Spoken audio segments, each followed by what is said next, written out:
শুভ রাখি পূর্ণিমা। আজকে রাখি পূর্ণিমার দিন খুব ভালো কাটুক সবার। সকালবেলা ঘুম থেকে উঠে পড়েছি। Good morning, welcome back to my new blog.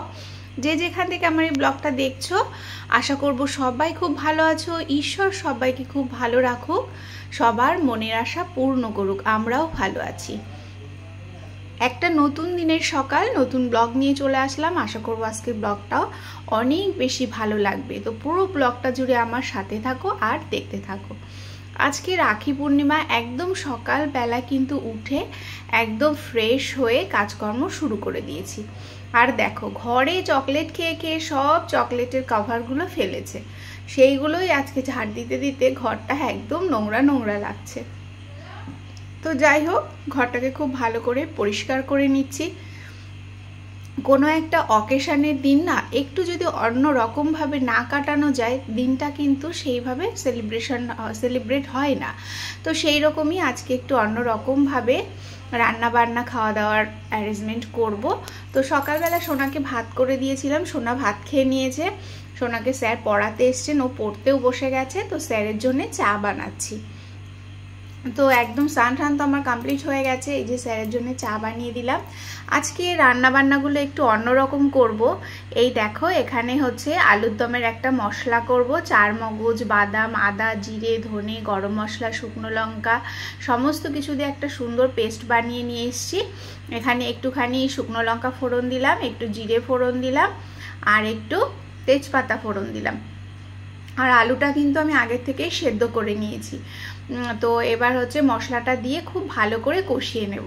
দেখবে যখন একটা সুন্দর দিন হয়, সেই সুন্দর দিন যদি একঘেয়েমি রান্নার থেকে একটু অন্যরকম রান্না করা হয় না, তাহলে বেশ একটুখানি মনে হয় কোনো একটা অকেশন আছে, একটা সেলিব্রেশন ভাব লাগে।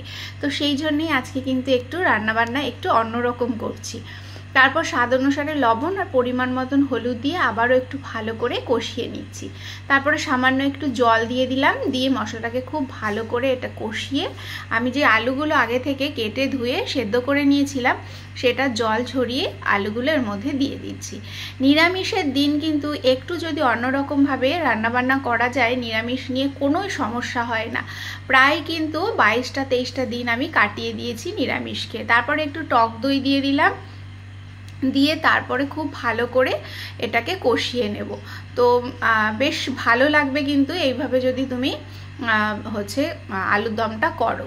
তো এই তো আলুগুলো একটু ছোট করে কেটেছি, নিজেরাই খাবো। বড় বড় করে যে অনুষ্ঠান বাড়ির মতন সেটা আর করিনি, কিন্তু খেতে দুর্দান্ত টেস্ট হয়েছিল। আর এখানে দেখো, গোবিন্দভোগ চাল নিয়ে নিয়েছি, এর মধ্যে স্বাদ অনুসারে লবণ দিচ্ছি, আর হচ্ছে পরিমাণ মতো হলুদ দিলাম। এবার কিছুটা পরিমাণ ঘি দিয়ে দেব। তো তোমরা যদি আমার রেসিপিগুলো ফলো করো, অবশ্যই ঝরঝরে বাসন্তী পোলাও কিন্তু বানাতে পারবে। এবার খুব ভালো করে এটাকে আমি মাখিয়ে নিচ্ছি চালের সাথে। খুব ভালো করে মাখিয়ে নিতে হবে। এটাকে মাখিয়ে আমি রেখে দিলাম। আর এদিকে দেখো, আমার কিন্তু আলুর দমটা পুরো রেডি হয়ে গেছে।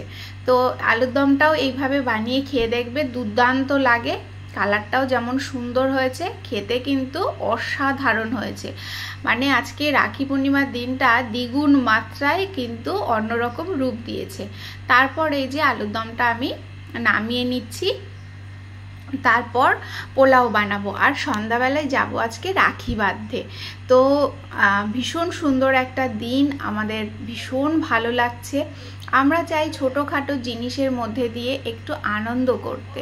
তারপর দেখো, এবার আমি পোলাওটা বানাবো। পোলাও বানানোর জন্য এখানে ঘি দিয়ে দিলাম, দিয়ে কাজু একটুখানি ভাজা হয়ে গেলে তারপরে দেবো কিশমিশ। প্রথমে কাজু কিশমিশ একসাথে দেবে না, যারা নতুন গৃহিণী তাদের জন্যই বলছি। আর যারা বানায় তাদের তো আর বলবার কিছু নেই। তারপরে একটুখানি শ্যালো ফ্রাই করে তুলে নিয়েছি। এবার এর মধ্যে গোটা গরম মশলা ফোড়ন দিয়ে দিলাম, আর একটু তেজপাতা দিয়ে এগুলোকেও একটুখানি শ্যালো ফ্রাই করে আমি ঘি, লবণ আর হলুদ মাখানো চালগুলোকে দিয়ে দিলাম, দিয়ে তারপরে একটুখানি ভেজে নেব। আর পোলাওতে কিন্তু একটা টেনশন হচ্ছে জলটা যদি ঠিকঠাক না দাও তাহলে কিন্তু ঘেটে হয়ে যাবে। জলটা যদি ঠিকঠাক দাও তাহলে কিন্তু ঝরঝরে পোলাও হবে, চালটাও সেদ্ধ হয়ে যাবে, আর সেই পোলাওটা খেতেও ভালো লাগবে। তোমরা যতটা চাল দেবে ঠিক তার ডাবল জল দেবে। তারপরে চিনি দিয়ে দিলাম, দিয়ে এই দেখো জল কিন্তু বেশ শুকিয়ে শুকিয়ে গেছে, আর কালারটা দেখেছো জাস্ট অসাধারণ হয়েছে। এখনও কিন্তু এর মধ্যে একটু জলসা জলসা ভাব রয়েছে। তো এর মধ্যে এবার আমি কিশমিশ আর কাজুগুলো দিয়ে দিলাম, দিয়ে এই দেখো এবার ভালো করে এটাকে একটু নাড়াচ্ছি, নাড়িয়ে তারপর দেখো কি দুর্দান্ত কালার হয়েছে। এটাকে এবার একদম আঁচটা বন্ধ করে দিয়ে একটুখানি কিন্তু নাড়াতে হবে, না হলে কিন্তু দলা বেঁধে যাবে। তো এই তো ছিল আজকে দুপুরের আয়োজন, একদম সিম্পল কিন্তু খেতে এত সুন্দর হয়েছে। তোমরা যদি এইভাবে বাড়িতে বানাও খেতে কিন্তু দুর্দান্ত লাগবে। দেখো আমার মেয়েও খুব খুশি হয়েছে। তো এইভাবে অবশ্যই একবার পোলাও আর আলুর দমটা নিরামিষ ট্রাই করে দেখো, মানে ভীষণ টেস্টি হয়েছে। আমি তোমাদের সাথে মানে বলছি, কিন্তু খেতে সত্যিই সুন্দর হয়েছে। তো যাই হোক, আমি আর সোনা তো খেতে বসে গেছি। তারপর সোনার আবার পড়াও রয়েছে, সোনা পড়তে যাবে, ওখান থেকে আমিও রেডি হয়ে যাব। তারপরে যাব আমরা রাখি বাঁধতে। তো আমরা সন্ধ্যাবেলায় যাব রাখি বাঁধতে। আজকে জল দেখো, আমাদের এখানে জলটাও তোমাদের দেখিয়ে দিলাম কতটা পরিমাণে জল। তো এই যে সন্ধ্যাবেলায় আমরা কিন্তু বেরিয়ে পড়েছি। এই যে সোনা তার দাদাকে রাখি বাঁধছে। এবার এই দাদাকে রাখি বাঁধা হয়ে গেলে তারপর আর একটা দাদাকে রাখি বাঁধবে, আমি একটা দাদাকে রাখি বাঁধবো। তো এই তো সোনা তার দাদাকে কিন্তু রাখি বাঁধছে। তো আজকে এই রাখি বন্ধন উৎসবের দিনটা খুব ভালো করে আমাদের কাটলো। তোমাদের কার কেমন কেটেছে অবশ্যই জানিও। আমার ব্লগটা ভালো লাগলে অবশ্যই তোমরা তোমাদের ফ্রেন্ডস আর ফ্যামিলির সাথে শেয়ার করে দিও। যারা এখনও সাবস্ক্রাইব করোনি, সাবস্ক্রাইব করে পাশে থাকা বেল আইকনটা ক্লিক করে দিও, যাতে নতুন ব্লগ তোমাদের কাছে পৌঁছে যায়। একটা লাইক করে দিও, একটা কমেন্টসে জানিও ব্লগটা কেমন লাগলো। এই দেখো সোনা তার আর একটা দাদাকে কিন্তু রাখি বাঁধছে। এইবার তার দাদাকে মিষ্টি খাইয়ে দিল, এবার আমি আমার দাদাকে রাখি বাঁধছি। এই দেখো দাদাকে আমিও রাখি বেঁধে দিলাম, দিয়ে তারপর মিষ্টি মুখ করিয়ে তারপর আমরা ব্লগটাকে এন্ড করব। তো কেমন লাগলো, আবার নেক্সট ব্লগে দেখা হচ্ছে। বাই।